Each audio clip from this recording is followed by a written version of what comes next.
Hello everyone, Minglapa. Welcome back to our weekly news MMTV program. This week, once again, we are presenting Myanmar domestic situations, starting off with the situation of interest between the international communities and the difficulty that are being faced within Myanmar. My name is Nui Umar. As always, we will start presenting the Myanmar's affairs that happened during the week. The summary of this week's news are as follows. Daw Aung San Suu Kyi to meet with a group of lawyers for the special appeal cases. An online meeting between Ban Ki-moon and the National Unity Government Deputy Minister of Politics to jointly resolve the Myanmar issue. Tom Andrew called for strong action against the Burmese military junta from the G7 summit. UN Special Envoy Noeleen Heyzer and China's Foreign Minister discussed Myanmar issues. Up to 40 airstrikes on Chin State in April of 2023. In the area of KNU, the terrorist army committed more than 600 human rights violations in 3 months, killing more than 40 people and more than 150 injured. Burmese workers face difficulty due to the temporary suspension of CI, Certificate of Identity in Thailand, and that the reopening date is being discussed. The United States considers Burma religious freedom a concern. AAPP announced that the total number of people killed by the military during the Spring Revolution after the coup had reached 3,459.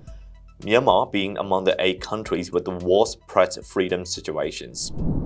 For the first news, we have Daw Aung San Suu Kyi to meet with a group of lawyers for the special appeal cases.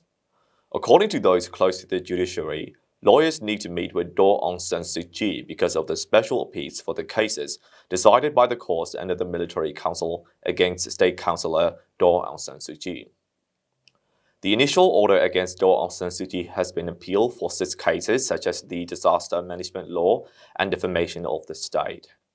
They are trying special cases because the military has denied the first time, but this time they are still trying to meet with Daw Aung San Suu Kyi for the special appeal. The special court in Naypyidaw under the Military Council sentenced Daw Aung San Suu Kyi to 7 years in prison as a final order on December 30th last year in connection with the 5 corruption cases, the last of the cases accused of Daw Aung San Suu Kyi. Since then, Daw Aung San Suu Kyi, who has been detained in Naypyidaw prison, has not been allowed to meet with the legal team until now, and the legal team has written to the relevant parties and requested it at least 3 or 4 times, but the Military Council has not allowed it. The 78-year-old Daw Aung San Suu Kyi was arrested and charged with 19 cases by the military and sentenced to a total of 33 years in prison. Moving on to the next one, we have an online meeting between Ban Ki-moon and the National Unity Government's Deputy Minister of Politics to jointly resolve the Myanmar issue. The Minister of Foreign Affairs of the National Unity Government announced on April 30th that the former UN Secretary General, Mr. Ban Ki-moon, and the Deputy Foreign Minister of the National Unity Government, NUG, had a meeting to discuss the Myanmar issues. It is said that Mr. Ban Ki-moon, who is also the Vice President of the group of world-famous people called the Elders, and U Mozo, Deputy Minister of Foreign Affairs of NUG, had an online meeting on April 27th. At the meeting held on April 27, the 2 sides agreed to build a corporate relationship to continue discussions on possible ways to resolve Myanmar's current crisis. The Ministry of Foreign Affairs issued a press release as well. The NUG Foreign Office announced that they also discussed the possible ways to proceed. Mr. Ban Ki-moon's visit has good intention, but the NUG Deputy Minister said they are worried that the Military Council will use the visits for their own benefit. Mr. Ban Ki-moon expressed his gratitude for pointing out that the role of all groups, including the National Unity Government, is important in achieving a sustainable solution. It's been announced that the international community has been urged to put pressure on the Military Council, which failed to comply with the ASEAN Common Agreement 5 and Security Council Resolution number 2669. For the next news, we have Tom Andrews called for the strong actions against the Burmese military junta from the G7 summit. Mr. Tom Andrew, the United Nations Special Representative for Human Rights in Myanmar, has asked the leaders of the G7 industrial nations to impose strong sanctions against the Myanmar military at the G7 summit to be held in Hiroshima, Japan in mid-May. Mr. Tom Andrew said at a press conference last Friday that after a 10-day trip to Japan, the host chairman of the G7 conference needs to lead the discussions on the Myanmar issue. The Japanese government has an opportunity to make Myanmar matters known to the world at the G7 summit meeting to be held in Hiroshima. I urge Japanese Prime Minister Kishida to make good use of this opportunity and join the G7 summit as an agent for Myanmar affairs. Currently, the time of chairmanship foreign ministers are discussing before the summit in Japan. While the G7 foreign ministers were there were also protests on Myanmar issues in Tokyo, and yesterday about 100 Myanmar citizens marched and protested. From this conference, I urge everyone to come up with a strong message about the Myanmar issue and take action. In the war between Russia and Ukraine, he asked the international community, including the G7 summit countries, to stand by Ukraine and help the Burmese people as well. I urge the Japanese government to make an effort for the G7 country to come together and impose economic sanctions on the Burmese military, Tom said. Sanctions must be imposed on the main sources of income for the military. We need to do the same as they did in the Ukraine issue. We need to ban the purchase of expensive military weapons such as military helicopters, he said. He also said that in this way, we will be able to force a military council that is targeting civilians. Therefore, when the war-leading countries made, they are calling for strong measures to be taken regarding the Burmese military. During his 10-day visit to Japan, Mr. Tom Andrew met with Japanese government officials, businessmen, representatives of National Unity Government, NUG, and Myanmar activists. During his visit, Mr. Tom Andrew was also focusing on the death of besieged residents due to the military junt's airstrikes and pointing out that attacking civilians is a brutal act. The Burmese Military Council is arresting and torturing opposition leaders and at the same time saying that they will hold fair elections if it is possible. At a time when major parties in Myanmar politics are being dissolved, when journalists are not able to report freely and are being arrested and imprisoned. Mr. Tom Andrew said that at the press conference that it is impossible to hold another election in a situation where the military cannot be criticized. Coming up next, we have UN Special Envoy Noeleen Heyzer and China Foreign Minister discuss Myanmar issues. China's state-owned CGTN news agency reported that the UN Special Envoy to Myanmar, Ms. Noeleen Heyzer and Mr. Qin Gang had a meeting today in Beijing, China. China's Foreign Minister Qin Gang has said that it is impossible to solve the Myanmar issue quickly because it is too complicated. The Chinese foreign minister also said that since China is a neighboring country, it's even more interested in the stability and peace of Myanmar than other countries. However, when the international community deals with the Myanmar issue, it is necessary to respect the Myanmar sovereignty, he said.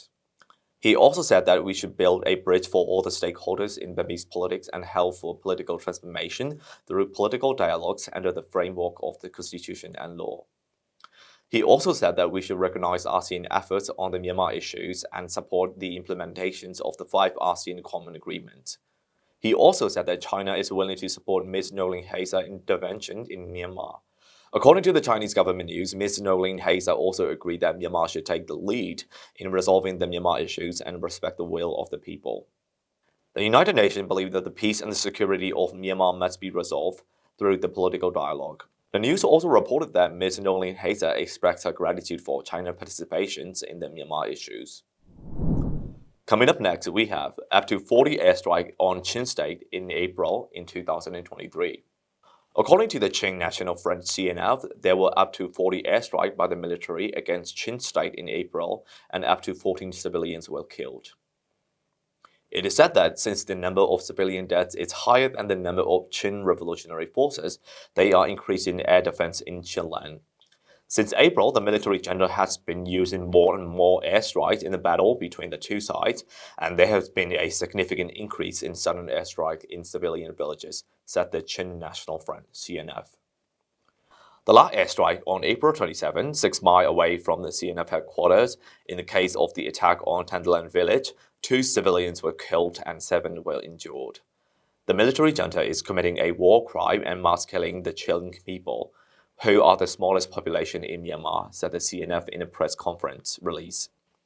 Currently, the air attack has become a major challenge for Chin State residents and more difficult to get information as phone lines have been cut significantly this month. Because of that, in addition to air defense situations and the construction of bomb shelter has increased this month. Moving on to the news, we have. In the areas of KNU, the terrorist army committed more than 600 human rights violations in 3 months, killing more than 40 people and more than 150 injured. The Karen National Union, the KNU, announced today the human rights violations committed by the terrorist military junta in the areas under the administrations of Karen National Union, KNU, got delayed. It's about 628 times in 3 months.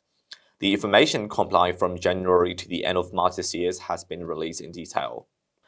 The KNU announced that the type of the human rights violation committed by the terrorist military council includes airstrikes, firing weapons, shooting with small arms, requesting money, destroying houses, house burning, forcible taking of property, arresting and killing. The roads used by the villagers have mines, shooting the villagers for no reason, arrested as a human shield, forced to migrate, destroy the public farms. It has been reported that civilians have been killed and injured as a result of these violations. 116 attacks by airplanes, 40 civilians were killed and nearly 150 were injured in 438 rounds of heavy weapon fire. It was announced that 15 people were killed and 20 were injured due to the air attack, 25 people were killed and 122 people were injured due to the heavy weapon attack. The Karen National Union, KNU, announced that hospitals, schools, religious buildings and people's homes were also damaged. Moving on, we have Burmese workers facing difficulty due to the temporary suspension of CI bookmaking in Thailand. They say they are discussing the reopening date. Burmese workers said they are facing difficulty as the temporary suspension of the CI book for Burmese workers arriving in Thailand has come before the deadline. The CI book is issued by the Myanmar embassy and applications are allowed until May 13. However, he said that the embassy stopped accepting the deposit to get an appointment token to make a CI book on April 27. According to the Bangkok-based Burmese Labour Ambassador's office, the Myanmar authorities are still discussing the date of reopening, and the CI-ID book application has been temporarily suspended as the specified limit is full. The CI book is a green temporary identification book issued to Myanmar workers arriving in Thailand who do not yet have a passport. Undocumented Burmese workers in Thailand have to apply for a temporary residence and work permit card called a pink wallet from the Thai government. According to Thai workers, this card is only allowed to travel in a certain district, so the CI book has to be processed again to be allowed to travel across the area.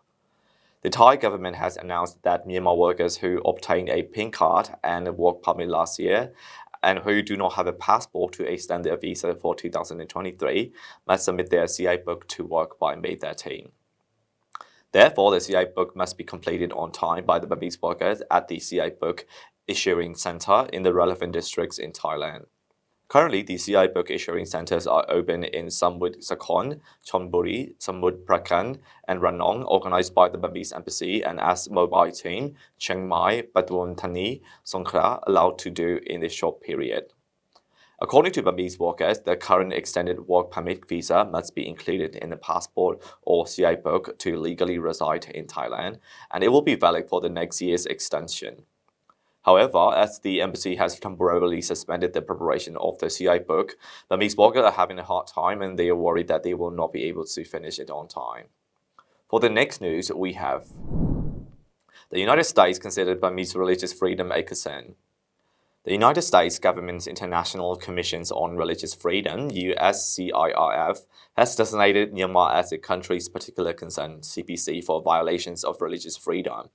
In 2022, under the military coup, the situation of religious freedom is deteriorating badly.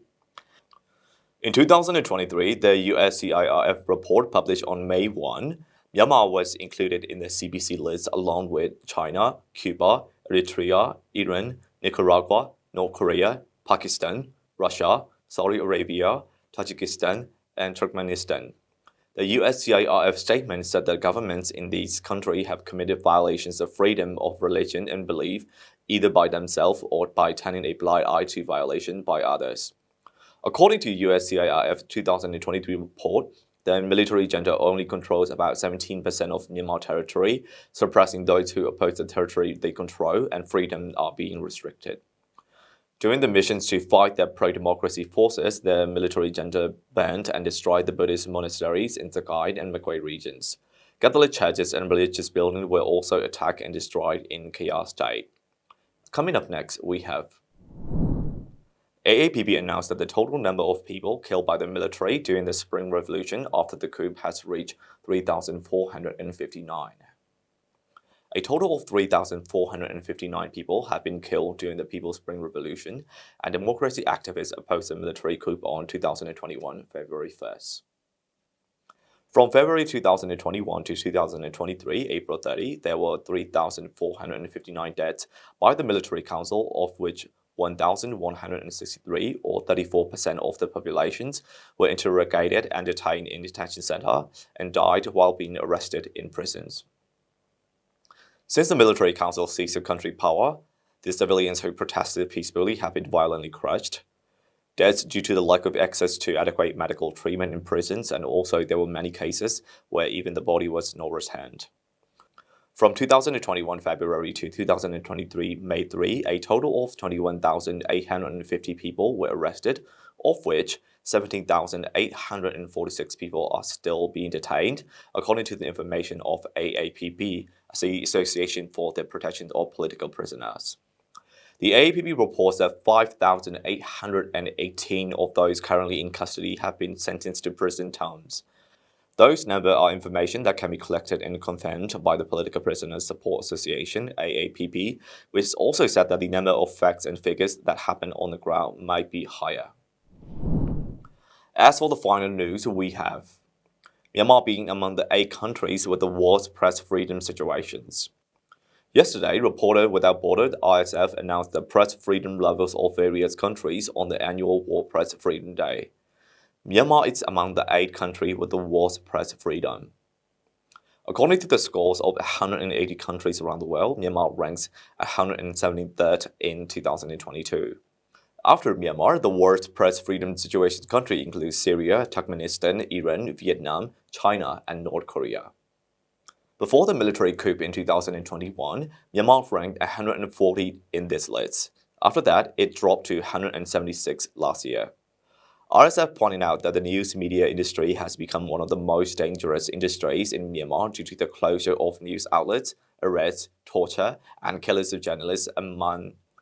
RSF also pointed out that the news media industry has become one of the most dangerous industries in Myanmar due to the closure of news outlets, arrests, torture, and killings of journalists after the military dictatorships. After the military dictatorship, RSF has criticized that the military council is openly practicing the policy of violently arresting and suppressing journalists who do not report, according to the military council mouthpiece, and that in doing so, they're using sections that can take matters into account.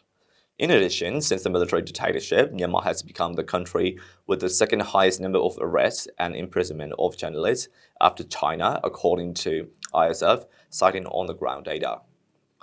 After the military dictatorship, the license of 13 media outlets in Myanmar was suspended and 156 journalists were also arrested. In addition, 4 journalists were arrested and killed by the military council and died in the fighting. Until now, around 50 journalists are still imprisoned in prisons.